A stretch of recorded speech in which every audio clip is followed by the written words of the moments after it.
ചരിത്രത്തിലെ ദുരന്തങ്ങൾ ആവർത്തിക്കാതിരിക്കണമെങ്കിൽ ഓരോ തലമുറയും ഈ ഇത്തരത്തിലുള്ള പഴയ കാര്യങ്ങൾ അറിഞ്ഞിരിക്കണം.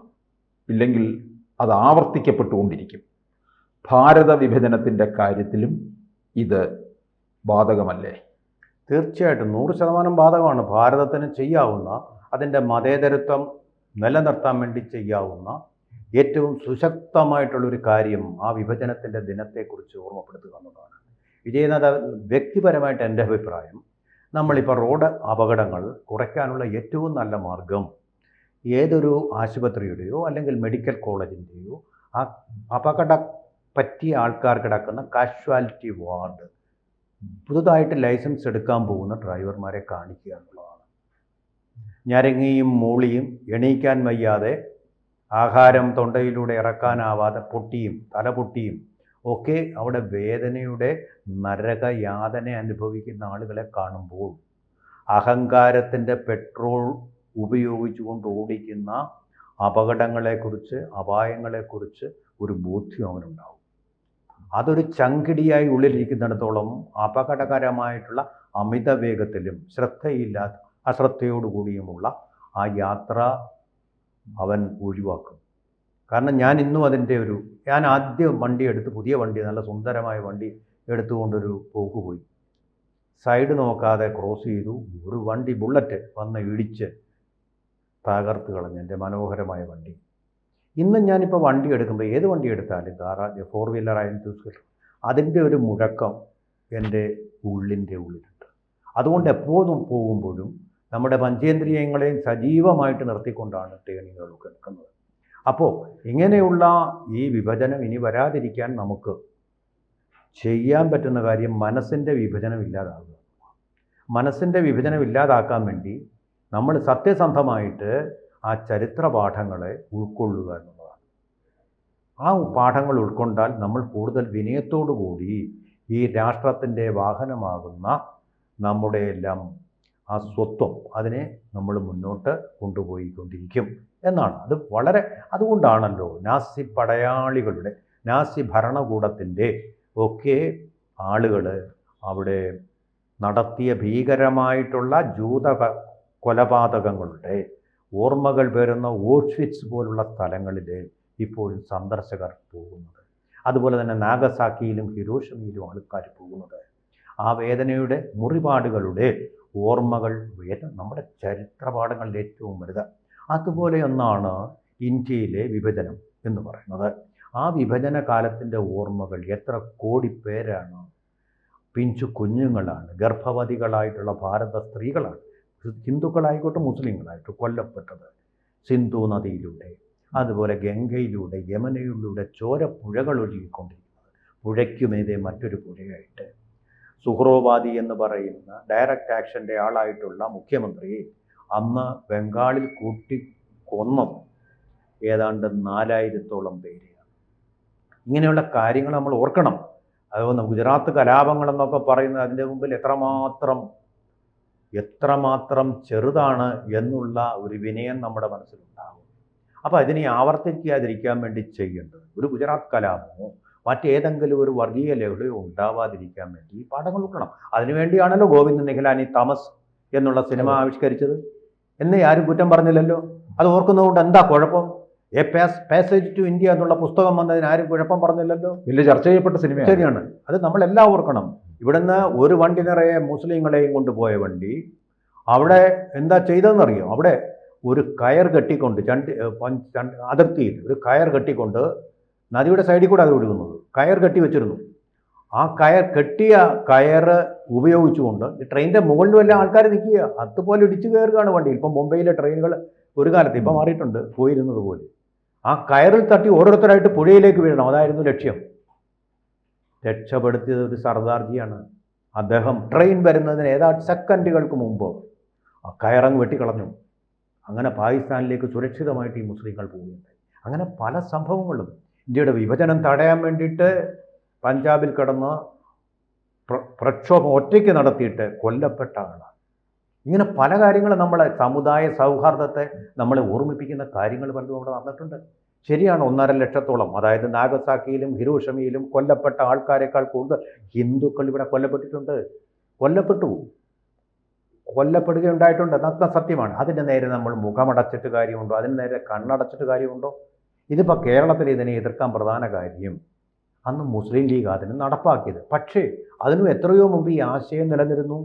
അഹമ്മദ് ഖാൻ മുസ്ലിം ലീഗ് രൂപീകരിക്കപ്പെടുന്നതിന് മുമ്പ് തന്നെ 1876 അദ്ദേഹം അലിഗഡ് മുസ്ലിം യൂണിവേഴ്സിറ്റിയുടെ സ്ഥാപകനാണ്. വിവരമില്ലാത്ത ആളൊന്നുമല്ല. സയ്യിദ് അഹമ്മദ് ഖാൻ 1876 പ്രഖ്യാപിച്ചതാണ് ഈ പ്രത്യേക രാഷ്ട്രം, മുസ്ലിം രാഷ്ട്രം എന്നുള്ള വാദം. 1906 മുസ്ലിം ലീഗ് നിലവിൽ വരുന്നത്. അവർ ഏറ്റെടുത്തേ ഉള്ളൂ. അതിനു മുമ്പ് തന്നെ ആശയമായിട്ട് ഇത് നിലനിൽപ്പുണ്ട്. 1940കളിലാണ് നമ്മുടെ മുഹമ്മദ് അലി ജിന്ന ഈ ആശയം ആവശ്യപ്പെടുന്നത്. അദ്ദേഹം നിരീശ്വരവാദിയായിരുന്നു. ആ ചരിത്ര പാഠങ്ങൾ നമ്മൾ മനസ്സിലാക്കണം. ഇവിടെ ഈ ആശയത്തിൽ പറയുന്നത് എന്താണ്? അഹമ്മദ് ഖാൻ്റെ പിൽക്കാലത്ത് എല്ലാവരും ഏറ്റെടുത്തത് ഹിന്ദു എന്ന് പറയുന്നതും മുസ്ലിം എന്ന് പറയുന്നത് 2 സംസ്കാരങ്ങളാണ്. ഭൂരിപക്ഷം ഹിന്ദുക്കൾ താമസിക്കുന്ന ഒരിടത്ത് മുസ്ലിങ്ങൾക്ക് ജീവിക്കാൻ പറ്റുകയില്ല. കാരണം സംസ്കാരം, എന്തെങ്കിലും സുരക്ഷാ പ്രശ്നങ്ങളല്ല, സംസ്കാരം 2. പാകിസ്ഥാൻ്റെ ഇപ്പോഴത്തെ ഫീൽഡ് മാർഷൽ അസിം മുനീർ പറഞ്ഞ അതേ വാക്കുകളാണ് നോക്കൂ സയ്യദ് അഹമ്മദ് ഖാൻ അന്ന് 1876 പറഞ്ഞത്. അതേ കാര്യത്തിൻ്റെ ആവർത്തനം. അപ്പോൾ നോക്കൂ, എന്താ ഇവിടെ പ്രശ്നം? ഒരുതരം തൊട്ടുകൂടായ്മയാണ്, ഹിന്ദുവെറി, വർണ്ണവെറി എന്ന് പറയുന്നത് പോലെ ഒരുതരം ഹിന്ദുവെറിയാണ് പാകിസ്ഥാൻ എന്ന രാഷ്ട്രത്തിൻ്റെ ആ രൂപവൽക്കരണത്തിൽ കലാശിച്ചത്. കോൺഗ്രസിന് തടയാമായിരുന്നു, അധികാരത്തിൻ്റെ ഒരു അത്യാഗ്രഹമില്ലായിരുന്നത്. അവർ ചെയ്യേണ്ടിയിരുന്നത്, നിങ്ങൾ മുസ്ലിങ്ങളായിട്ട് തന്നെ ഇവിടെ തുടർന്നോളൂ, ജിന്ന നിങ്ങൾക്ക് ഞങ്ങൾ പ്രധാനമന്ത്രി പദം തരുന്നു, അല്ലെങ്കിൽ പ്രസിഡന്റ് പദം തരുന്നു. എത്രയോ മുസ്ലിങ്ങൾ ഇന്ത്യയുടെ പ്രസിഡന്റുമാരായിട്ടിരുന്നിട്ടുണ്ട്. അങ്ങനെ ഒരു അധികാര വിഭജനം നടത്തിയിരുന്നെങ്കിൽ രാഷ്ട്ര വിഭജനം ഒഴിവാക്കാൻ പറ്റും. അങ്ങനെയല്ല, നെഹ്റുവിന് തന്നെ പ്രധാനമന്ത്രിയായേ പറ്റും, അധികാരത്തിലിരുന്നേ പറ്റൂ. ആ അധികാരക്കൊതിയുടെ ഫലമായിട്ടാണ് ഇത് 2 രാഷ്ട്രങ്ങളായിട്ട് വന്നത്. അല്ലെങ്കിൽ ഒരു സംസ്കാരമായിട്ട് ഒരുമിച്ച് തന്നെ നിന്നാണ്. നമ്മളീ പറയുന്ന നാനാത്വത്തിൽ ഏകത്വം എന്ന് പറയുന്നത് ഹിന്ദു മതത്തിന് മാത്രമാണ് ബാധകം. മുസ്ലിം അതല്ല, അതിന് ഏക മതം, ഏക സത്യമതം അത് മാത്രമാണ്. മറ്റൊന്നും സത്യമല്ലെന്നുള്ളൊരു വിശ്വാസം, അതാണ് അവരുടെ സംസ്കാരത്തിൻ്റെ ഭാഗം. പക്ഷേ ഏതിനും അധികാരത്തിൻ്റെ ഒരു വിഭജനം അവിടെ നടന്നിരുന്നു എങ്കിൽ, മുഹമ്മദ് അലി ജിന്ന എന്ന് പറയുന്ന ആ നിരീശ്വരവാദിയെ ഇന്ത്യയുടെ പ്രധാനമന്ത്രിയാക്കിയെങ്കിൽ തീർച്ചയായിട്ടും ലോകത്തിലെ ഏറ്റവും അധികം മുസ്ലിം ഭൂരിപക്ഷമുള്ള രാജ്യമായിട്ടും ഇന്ത്യ തന്നെ മാറിയേനെ. ഒരു സംശയമില്ല. ഇങ്ങനെയുള്ളൊരു പാരമ്പര്യം നമുക്ക് നിലനിർത്താൻ പറ്റിയ, അതാണ് മതേതരത്വം എന്ന് പറയുന്ന മതസൗഹാർദ്ദത്തിന് പറ്റിയ ഏറ്റവും വലിയ അന്തരീക്ഷം. അധികാരം തങ്ങളുടെ കയ്യിൽ തന്നെ വേണം എന്ന് വിചാരിക്കട്ടെ, അവർക്ക് അധികാരം കൊടുത്തു നോക്കൂ. നമ്മൾ അങ്ങനെ ചെയ്യാറുണ്ടല്ലോ. ഇപ്പോൾ നമുക്ക് നമ്മുടെ രാഷ്ട്രപതി എന്ന് പറയുന്നത് ഏറ്റവും പിന്നാക്കമായിട്ടുള്ള ഗോത്രവർഗക്കാരിയായിട്ടുള്ള ഗിരിജനായിട്ടുള്ള ഒരാളാണ്. അങ്ങനെ ഒരു സൗമനസ്യവും വിശാല മനസ്കതയും അന്ന് ഉണ്ടാവാത്തതിൻ്റെ ഫലമായിട്ടാണ് ഗാന്ധിജിക്ക് അന്ന് സ്വാതന്ത്ര്യദിനം ആഘോഷിക്കാൻ കഴിയാതെ നവഖാലിയിലെ ഹിന്ദുക്കളെ മുസ്ലിങ്ങളെ കൊല്ലുന്നതിൽ നിന്ന് നിങ്ങൾ പിന്തിരിയണമെന്ന് പറയാൻ പറ്റും. മുസ്ലിങ്ങൾ അദ്ദേഹം പറഞ്ഞ അനുസരിച്ചിട്ടില്ല, പക്ഷേ ഹിന്ദുക്കളത് അനുസരിച്ചു. അങ്ങനെ ഒരുപാട് മുസ്ലിങ്ങളുടെ ജീവൻ രക്ഷിക്കാൻ പറ്റി. എന്ന് മാത്രമല്ല, മുസ്ലിങ്ങൾ ഇവിടെ നിന്ന് ഉപേക്ഷിച്ചു പോയ സ്വത്തുക്കളെല്ലാം ധനമായിട്ട് അവർക്ക് കൊടുക്കാൻ നിരാഹാര സത്യാഗ്രഹം കിടന്നു. അവിടുന്ന് നമുക്കൊന്നും കിട്ടിയില്ല. ആ പണം കൊണ്ടാണിപ്പോൾ അവർ പുതിയ ആയുധപ്പുരകൾ സൃഷ്ടിച്ച് ഇന്ത്യക്കെതിരെ അടരാക്കിക്കൊണ്ടിരിക്കുന്നത്. അപ്പോൾ അന്നത് നടന്നില്ലായിരുന്നുവെങ്കിൽ പക്ഷേ വേറൊരു ലോകക്രമം ആയിരുന്നേനെ. അതെ, വേറൊരു ലോകക്രമം. ഇന്ത്യ വളരെ 140 ഇപ്പം തന്നെ ഉണ്ട്. പാകിസ്ഥാനും കൂടെ ചേർന്ന് നമ്മുടെ ജനസംഖ്യ നമ്മളെ വെല്ലുവിളിക്കാൻ ഒരു ചൈനയും ഉണ്ടാവില്ലെന്നേ. ഒരു ചൈനയും ഉണ്ടാവില്ല. ഇവിടെ കലാപങ്ങളും ഉണ്ടാവില്ല. കാരണം എന്തും ലോകത്ത് ഭീകരവാദം തന്നെ കുറവായിരിക്കും. അത് തന്നെയല്ല, മതേതരവാദമെന്ന് പറയുന്നത് അത് ദൃഢമാവണമെന്നുണ്ടെങ്കിൽ ഇതായിരുന്നു അന്ന് ചെയ്യേണ്ടിയിരുന്നത്. അല്ല ചുമ്മാ കാപട്യം പറഞ്ഞിട്ടും കാര്യമില്ല. അധികാരത്തിൻ്റെ വിഭജനവും ചെയ്തു കൊടുക്കുക. രാഷ്ട്രവാദത്തിൽ നിന്നും ജിന്ന പിന്മാറിയേനെയും അധികാരം കിട്ടിക്കഴിയുമ്പോൾ അദ്ദേഹം മുസ്ലിമൊന്നും അല്ലാതെ അറിഞ്ഞതിൽ കള്ളുകുടിക്കുകയും പിന്നെ ഇതുണ്ടല്ലോ നീണ്ട ചുരുട്ട് അത് കലിക്കുകയൊക്കെ ചെയ്യുന്ന ബ്രിട്ടീഷ് സംസ്കാരം പിന്തുടരുന്നത്. അദ്ദേഹത്തിൻ്റെ വേഷം തന്നെ കണ്ടിട്ടല്ലേ, താടി വെച്ച് മീശ പഠിച്ച് കളയുന്ന ആളാണോ അദ്ദേഹം? അങ്ങനെയൊന്നും ഉള്ള ആളല്ല. പാശ്ചാത്യ സംസ്കാരത്തിൻ്റെ നെഹ്റുവിനേക്കാൾ പാശ്ചാത്യനായിരുന്ന വ്യക്തിയാണ് അദ്ദേഹം. അദ്ദേഹത്തിന് അധികാരം കൊടുത്താൽ എന്തായിരുന്നു കുഴപ്പം? അദ്ദേഹത്തെ നമ്മുടെ രാഷ്ട്രപതിയാക്കി എന്തായിരുന്നു കുഴപ്പം? രാഷ്ട്രപിതാവ് മഹാത്മാഗാന്ധി ഉണ്ടല്ലോ, എന്തായിരുന്നു കുഴപ്പം? അല്ല, ഞാൻ പറയുക, ഇതിപ്പം RSSകാർ തന്നെ എതിർക്കും, മുസ്ലിങ്ങൾ തന്നെ എതിർക്കും. എങ്കിലും അങ്ങനെ ഒരു അധികാര വിഭജനം നടത്താതെ അദ്ദേഹം തൃപ്തനാകുമായിരുന്നില്ല. അതിൻ്റെ ഫലമാണ് പാകിസ്ഥാൻ അല്ലെങ്കിൽ അവിഭക്ത ഭാരതം എന്നുള്ള RSSൻ്റെ സ്വപ്നം കൂടെ സാഹിത്യമടഞ്ഞേനെയും. മതകലാപങ്ങൾ ഉണ്ടാകുമെന്നുള്ളത് രാഷ്ട്രം ജാഗ്രത പുലർത്തണം എന്നാണ് എനിക്ക് തോന്നുന്നത്. കാരണം ജിന്നെ ഒരിക്കലും എനിക്ക് തോന്നുന്നില്ല അന്ന് പാകിസ്ഥാൻ കിട്ടാൻ വേണ്ടി മാത്രമാണ് ഈ ഡയറക്ഷൻ ആക്ഷൻ എന്നും പറഞ്ഞ് ഇത്രയും പേരെ കൊന്നത്. മരിച്ചു കഴിഞ്ഞു, ഇനി പറഞ്ഞിട്ട് കാര്യമില്ല. അത് ഒഴിവാക്കാൻ വേണ്ട ശ്രമങ്ങൾ ആദ്യമേ തന്നെ തുടങ്ങേണ്ടതായിരുന്നു. പക്ഷേ വേറൊരു കാര്യമുണ്ട് വിജയനാഥ്, വളരെ വലിയൊരു പ്രശ്നം ഇതിനകത്തുള്ളത് നമ്മൾ ഈ പറയുന്ന പോലെ അത്ര ലളിതമല്ല.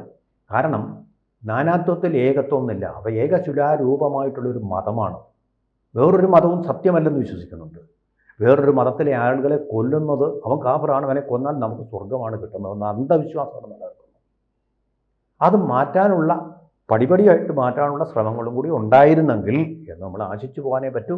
പക്ഷേ ആ മതത്തിൻ്റെ ഒരു പ്രമാണമനുസരിച്ച് വിശ്വാസമനുസരിച്ചും അതത്ര ലളിതമായിട്ടുള്ള ഒരു കാര്യം ഒന്നും അല്ല എന്നുള്ള സത്യവും നമ്മൾ മനസ്സിലാക്കണം. കൂടുതൽ വാർത്തകളും വിശേഷങ്ങളും നിങ്ങളിലേക്ക് എത്താൻ ABC മലയാളം സബ്സ്ക്രൈബ് ചെയ്യുക, ബെൽ ബട്ടണും അമർത്തുക.